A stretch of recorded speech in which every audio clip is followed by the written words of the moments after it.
Welcome back to another episode of On the Subject. I'm your host, Michael Vilardo, co-founder of Subject.com, Subject.ai. You know where to find us here. We're back on our home turf, but we have a road guest in Southern California from Iredell-Statesville, the Chief Secondary Academic Officer, Kelly Cooper. Thank you so much for joining us today. Thank you. Now, we're super excited to have you here, and it's great to have you in Southern California.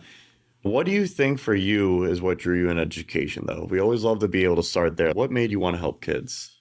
I knew from the time I was in second grade that I wanted to be a teacher. I love that.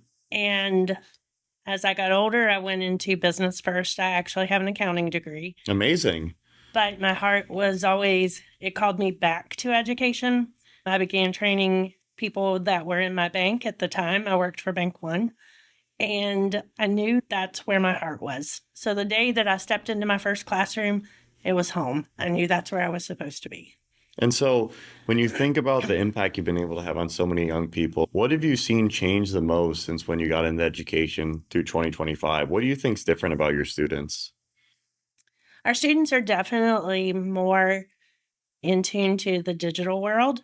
Most of them have never lived without having an iPad or having... That's true. Spoiled is a good experience. Yes, but it's made them it makes them a different consumer. They are definitely consumers of digital content, and they expect for it to be incorporated into the classroom as well. So I think that back in the day, I think a lot of times our kids were ritually compliant, and now our kids expect a different experience. When you think about the dawn of media, social media, et cetera, the 2000s, and maybe even the early 2010s, what's it like emotionally and behaviorally for your students versus earlier days? Is it more difficult to manage them with some of the competing distractions, or what have you found around the emotional behavior of young people today? Unfortunately, with all the good things that technology brings, and I was a technology teacher, I love technology, but it has also not allowed the kids to unplug when they go home. In the early 2000s, if they went home, they could leave whatever drama was going on behind them, and now it follows them home. So I think they do have a lot more social emotional needs with that, and it's really important for us to be able to teach them how to navigate that world. I completely agree, and you said it really well there, you leaving it at the school. Now, if you have a difficult click or bullying situation, there's such a cyberbullying prevalent, and it's really sad. And it's on us as educators to be able to help these students and be able to figure out how we can make them the most successful in life. And you're a chief academic officer, chief secondary academic officer. What is the most important thing that you look for in rigor and educational experience? How have you been able to build out the curriculum at your school?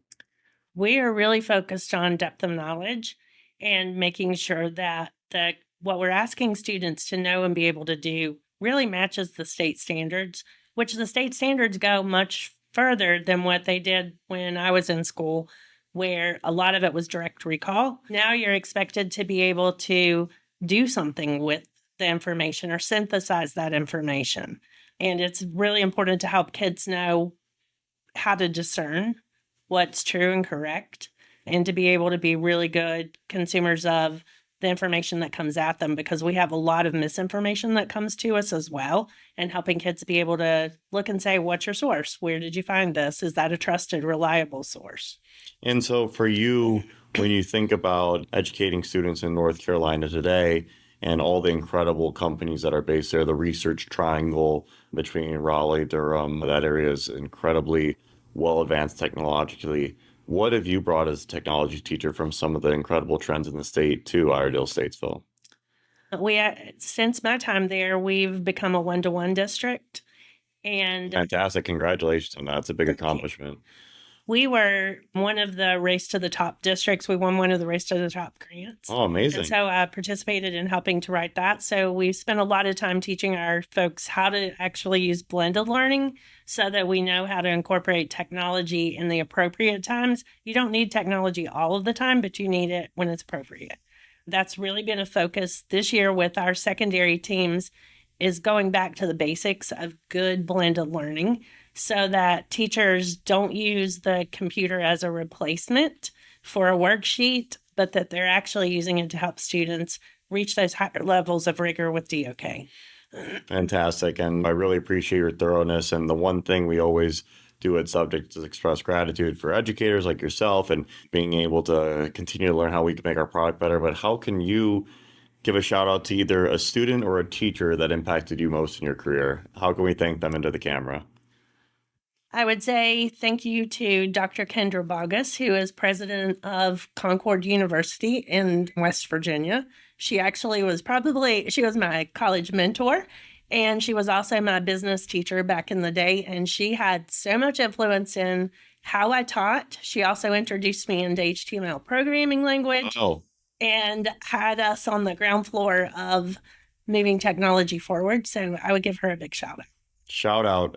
We all hear it in education that teachers and coaches are the ones that impact more than anybody else in society. They're the heroes of society. And it's great to thank you for everything you've done, but also to hear who was that for you and inspired you to be able to lead and impact young people. And for that, please subscribe, YouTube, Spotify.